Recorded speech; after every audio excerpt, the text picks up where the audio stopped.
Taşиев Камчыбек Кыдыршаевтан азыркы бийликтин жакында биз шайлаган президентибизден суранам.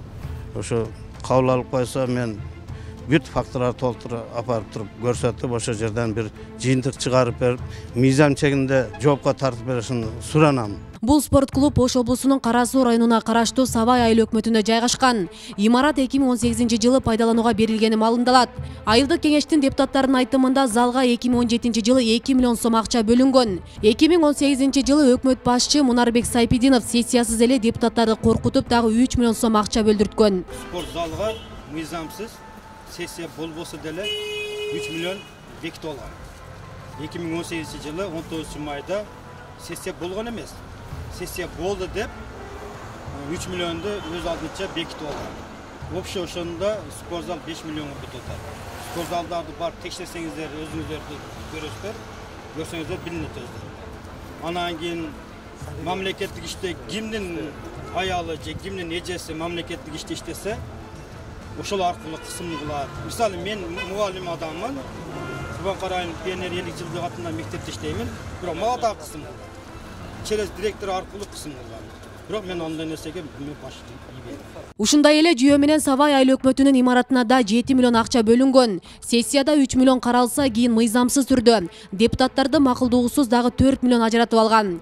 Кызмат абалынан аша чаап, калаганын кылган Сайпидиновдун үстүнөн депутаттар 3 жылдан бери тиешелүү кызматтарга кайрылганы менен майнап чыкпай келет. 19 майда сессия болгон деп туруп сессия болгон эмес, бирок ал күнү мен үйүмө чейин Сайпидинов Мунарбек барган. Бул тууралуу боюнча мен машиналардын желдерин чыгарып, ошондой нерселер болгон негизи. Анан акыры үйүмө чейин барганда мен өзүм чалгам Мунарбекке, Сайпидинов Мунарбекке. Каяктасың десем, Кара Суудан деп, кел жолушайлы. Экөөбүз сүйлөшкөнбүз. Ал жерде экөөбүз кыйла болдук, нары бери болдук. Бирок ал Мунарбек айтты, сен Өзбекстандан бизнесиң бар экен, андай мындай, аларды может мен токтото алам. Мен мисалы бүгүн кубаныч деп алып чыгып атсам, мен өзүм товарымны Өзбекстандан эртең Мунар деле деп деле алып чыгышым мүмкүн, же Бакыт деп деле алып чыгышым мүмкүн да, башка ат мененчи. Мен айткам, бүгүн мен кубаныч деп алып чыгып атсам, эртең башка деп алып чыга берем. Сен ага эч кандай тоскоолдук кыла албайсың деп айткам. Негизги себеби 19 майда сессия болду деп туруп кол коюп бериш керек эле.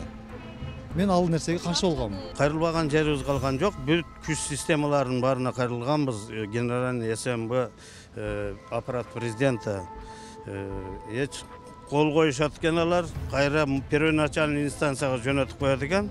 Ошо менен кайра эле өздөрү карайт экен, эч нерсе толук жок. Анан кийин 2019-жылы февраль айында кылмыш иш козголду. Сайпидинов Мунарбектин үстүнөн немеде февраль айында козголду. 2 статья менен коррупция жана злоупотребление служебным положением. Ошондой болду дагы, анан кийин делону биринчи неме текшерди. Обл прокуратура көзөмөлгө алып, анан кийин финансовый полицияга берди. Финансовый полицияда Умарали Батыр деген тергөө жүргүздү. Ал дагы не до конца ушундай ар түрдүү нерселерди колдонуп, мутила кылып баштырып. Анан том болуп эки неме ушу 1 жылда бүттү окшойт. Анан кийин 2019 жыл аягында бүттү. Ошолго чейин сотко өткөрүлбөй, том болуп 2 том турат. Taşиев Камчыбек Кыдыршаевтан азыркы бийликтин жакында биз шайлаган президентибизден суранам.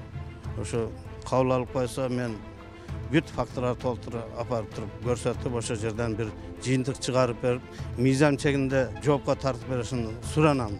Ал эми Сабай айыл өкмөтүнүн орун басары жогорудагы маалыматтар боюнча жооп бере албасын айтты. Ал спорт залдын жана дал ушул отурган имараты боюнча маалыматтарды кошумчалады. Сабай айылындагы спорт зал боюнча 2017-жылы айылдык кеңештин депутаттар тарабынан 5 миллион 942 миң сом каралып, договор түзүлүп, МК партия ишканасы менен куруу иштери башталган. Бул здание 2018-жылы пайдаланууга берилген. Бүгүнкү күндө 150 бала ошол жерде спорт менен алектенүүдө. Экинчи суроңуз боюнча, айыл өкмөт зданиясы боюнча биринчи айылдык кеңештен каралган сумма 5 миллион сом каралган. 2017-жылы каралган. каралып 5 миллион сомго тендер жарыяланып 2018 жылы доп работа болуп миллион сомго дагы тендер жарыяланып ошол эле Чыңгыз строй ишканасы оңдоптуу иштерин жүргүзгөн. Жалпысы 5 миллион 900 миң сом акча каражаты кетип атат. Жок, 6 миллион сом каралып атат. Сабай айыл өкмөтүнүн башчысы Мунарбек Сайпидинов 11 январда УКМК тарабынан кармалып 48 саатка тергөө абагына киргизилгени маалым. Ага кызмат абалынан кыянат пайдалануу беренеси аркылуу териштирүү жүрөрү улуттук коопсуздук боюнча мамлекеттик комитети тарабынан айтылган эле. Мойнуңузга аласызбы күнөөңүздү? Эмне себептен кармашты сизди? Эмне себептен кармашты? Акыркы маалыматтарга таянсак, бүгүн Ош шаардык соту Мунарбек Сайпидиновдун бөгөт чарасын жабык карап, аны үй камагына чыгарууну чечкен. Сайпидинов өзүнө коюлуп жаткан айыптарды мойнуна алган жок. Бул тууралуу анын адвокаты Динара Турдумаматова билдирген.